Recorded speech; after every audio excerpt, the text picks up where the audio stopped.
आज का जो टॉपिक है उस टॉपिक का नाम है एक्सप्लेनेशन। एक्सप्लेनेशन के मतलब होता है विस्तृत, उस पर एक्सप्लेन करना, उसको बढ़ाना।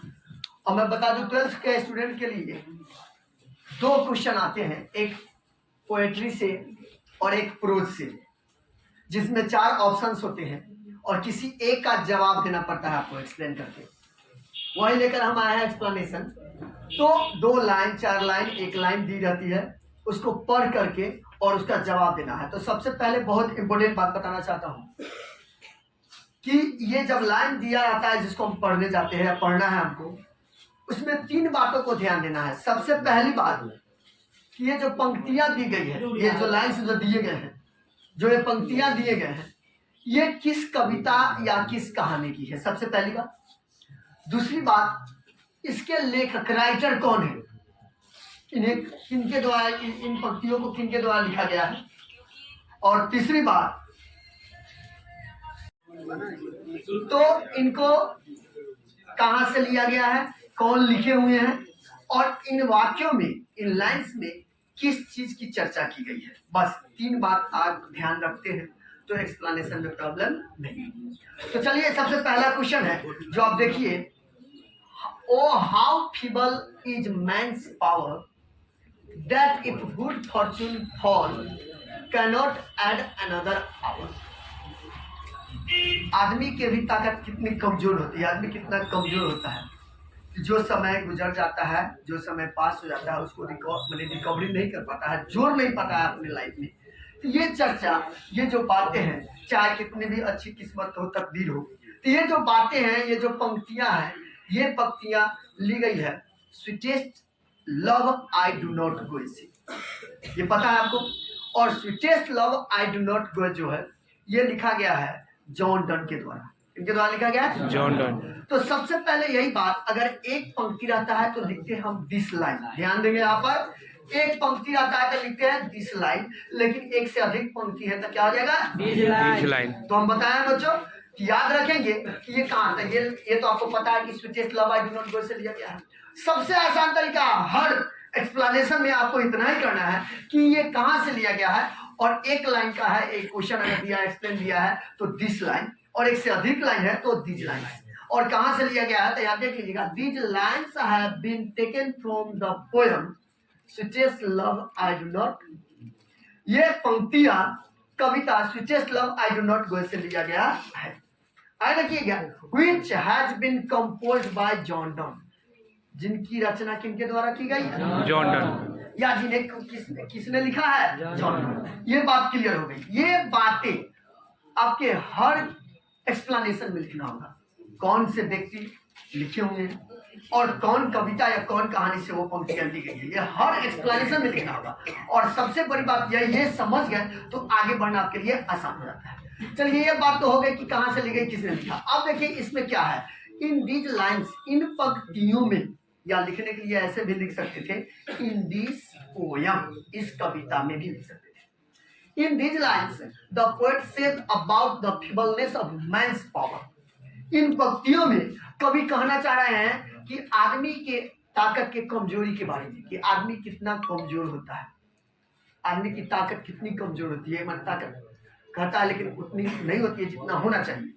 आगे देखिए, there is no way for humankind, there is no way for humankind to control how time passes. आदमी के पास ताकत होते हुए भी कोई उपाय नहीं है कि समय अगर बढ़ रहा है, समय अगर गुजर रहा है तो उसको रोक ले। हमारे हाथ में, तुम्हारे हाथ में ये बात नहीं है। कोई भी आदमी ऐसा नहीं कर सकता है कि अगर समय गुजर रहा है तो उस समय को रोक ले, इतनी ताकत उसमें नहीं है। तो याद रखिए, there is no way for mankind to control how time passes, कैसे समय गुजर रहा है और उसको हम कैसे रोक ले, इसका कोई तरीका या कोई रास्ता आपके पास नहीं। He depicts this through an image of the falling of good fortune and one's inability to add another hour. इसमें यह भी बताना चाहते हैं, इमेज करके, कल्पना करके यह बताना चाहते हैं इमेज के द्वारा कि अगर आदमी की किस्मत भी साथ दे रहा है, तकदीर भी साथ दे रहा है, लेकिन उस समय भी किसी आदमी में ये ताकत नहीं है कि वो समय के रूप में नहीं हो सकता है, किसी भी कीमत पर यह संभव नहीं है। तो वही कहा गया है, देख लीजिए, he depicts this through an image of the falling of good fortune, माने अच्छा भाग्य होने के बाद ये बता रहा है कि अगर अच्छा भाग्य है तो भी वह and one inability to add another hour, तो भी किसी के पास उतनी एबिलिटी नहीं है, योग्यता नहीं है कि वह दूसरे क्षण को जोड़ ले अपने लाइफ में। तो एक बार फिर से देख लेंगे, जब भी ऐसा दिया जाता है तो यह हो गया, these lines have been taken from the poem Sweetest Love I Do Not Go, which has been composed by John Donne, और इनमें कोई क्या बात कही गई है ये आप कंफर्म हो गए। अब चलिए चलते हैं दूसरे क्वेश्चन की। अब देखिए दूसरा क्वेश्चन है एक्सप्लेनेशन का आपका, hoping to cease not till death. ये पंक्ति सॉन्ग ऑफ माई सेल्फ से लिया गया है, और सॉन्ग ऑफ माई सेल्फ कविता जो है वाल्ट व्हिटमैन के द्वारा लिखा गया है। और इस पंक्ति के माध्यम से वाल्ट व्हिटमैन यहाँ कहना चाह रहे हैं, भगवान से प्रार्थना कर रहे हैं कि हे भगवान, मैं यह आपसे प्रार्थना कर रहा हूँ, उम्मीद कर रहा हूँ, आशा कर रहा हूँ कि जब तक मेरी मौत न हो जाए, जब तक तबियत खराब नहीं होना चाहिए, स्वास्थ्य बिगड़ना नहीं चाहिए, ये बातें बताना चाह रहे हैं इन पंक्तियों के माध्यम से। तो चलिए देखेंगे, क्योंकि ये इनका कहना है कि आदमी और आदमी में किसी प्रकार का कोई भेदभाव अंतर नहीं होना चाहिए, चाहे वो किसी भी जात पात और धर्म रंग रूप का हो, इससे कोई फर्क नहीं पड़ना चाहिए। तो यहाँ देख लेंगे, यहाँ hoping to cease not till death, इसका एक्सप्लेनेशन जो बन रहा है यहाँ, दिस लाइन एक पंक्ति का है तो हम बताए थे, एक पंक्ति का है तो दिस से अधिक होता है तो दिस लगाते हैं। तो ध्यान देंगे, this line has been taken from the poem, taken from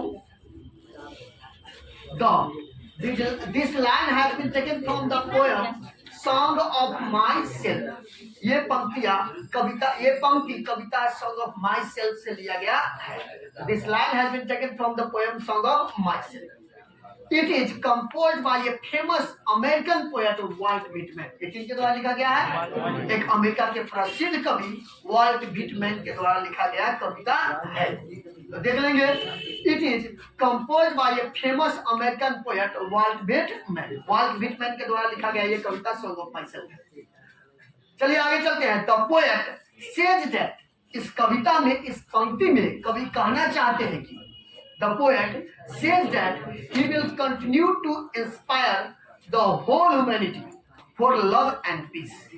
इस कविता में, इस पंक्ति के माध्यम से कवि पूरे मानव जाति को प्रेरणा देना चाहते हैं, प्रेरणा देते हैं कि प्रत्येक आदमी जो होता है वह प्रेम पूर्वक, शांति पूर्वक अपने जीवन को व्यतीत करना चाहते हैं।